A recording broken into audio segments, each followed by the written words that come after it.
Right, you all know Jake Paul. Well, this video isn't really going to be about him, but he's a perfect example of what I'm going to be talking about today, and that is fame. Now, fame on a large scale can manipulate the minds of those who gain it and their audience.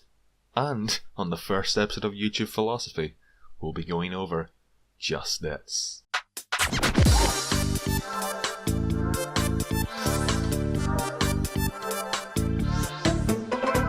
Now, fame is something almost all of us crave.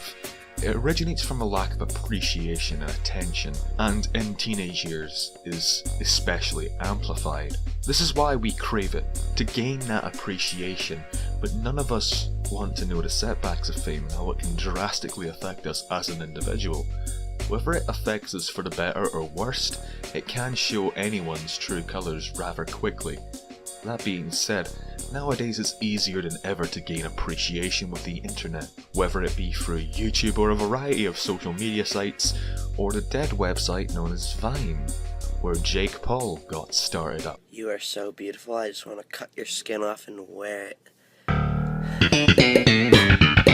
That was his claim to fame. But what are the downsides to fame that I briefly referenced? Well, let me elaborate. I've noticed an occurring variable that contributes to the topic at hand, and that is youth. People in their youth are more likely to misuse fame because, let's be honest, they cannot comprehend the proper responsibility that comes with fame itself. Like the famous Uncle Ben, the rice man, always says, with great power comes great responsibility and good rice. He didn't say that. And I know it isn't as black and white as that, because undoubtedly there are some individuals out there who are older, who misuse their fame to their advantage. It's something I've personally noticed though over the years with the likes of Justin Bieber, Lindsay Lohan, and especially, Jake Paul. And this sense of recklessness within these individuals, whether it be from Justin Bieber spitting on fans, or Lindsay drunk driving, fame is to blame for this. It gives people a sense of freedom and security, that they can do what they want, and that whatever they do will have no negative consequences because of the people who follow them, who constantly stroke their oversized egos of these quote-unquote celebrities, even though some of them that I mentioned are practically celebrities. And Jake Paul is no better than the previous two examples, even though he's mainly just a YouTuber. He's been so reckless that it's obvious as day he's letting the fame take over his brain, but the influence he has on his 9.5 million subscribers is really scary to say the least. Once people obtain fame, only time will tell if they choose to be a positive or negative influence on the people that follow them. And let's say hypothetically, someone, Jake Paul, chooses to be a negative influence, which he is, by the way. That message then gets passed on to the viewers, his mindless fans, and granted, I wouldn't imagine that they'd reenact some of the reckless shit that Jake does, but it warps their expectations of reality and fame itself. It gives them the message that this is what you should do when you've achieved fame.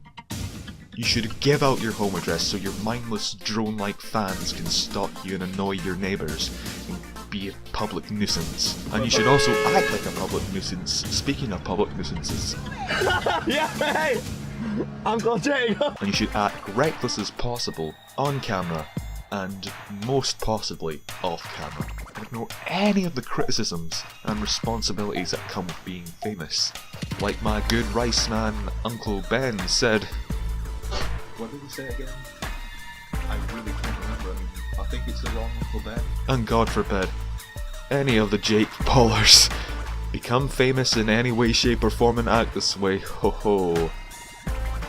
Fucking hell. But if you want a finite example of a bad influence, specifically on YouTube, you should look no further than the time Leafy Is Here made his typical roast video on Tommy NC 2010, and this unintentionally, I'll say, caused about 2 million subscribers at the time. A lot of people to go and attack Tommy NC 2010. So you can see how dangerous influence can be in certain areas, and mob mentality does take a big part in it, which I may get into that at another point. But it's not all doom and gloom in terms of influence.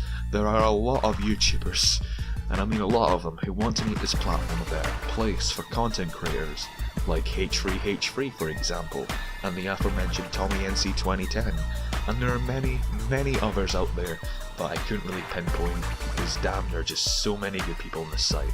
And these guys carry a very positive message and are amazing influence on anyone watching them. Which leads me on to YouTube can honestly be summed up in one quote. You either make an example or you get made an example of.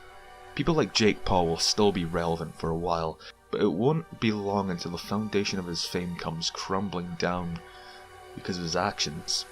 And when that happens, he'll no longer have any significant influence for the most part. And those who strive to make a good example will still be relevant for years to come. And that's the difference between someone like Jake Paul and, say, the likes of H3H3. But anyways, this has been the Urban Spaceman, and I hope you liked the first episode of YouTube Philosophy.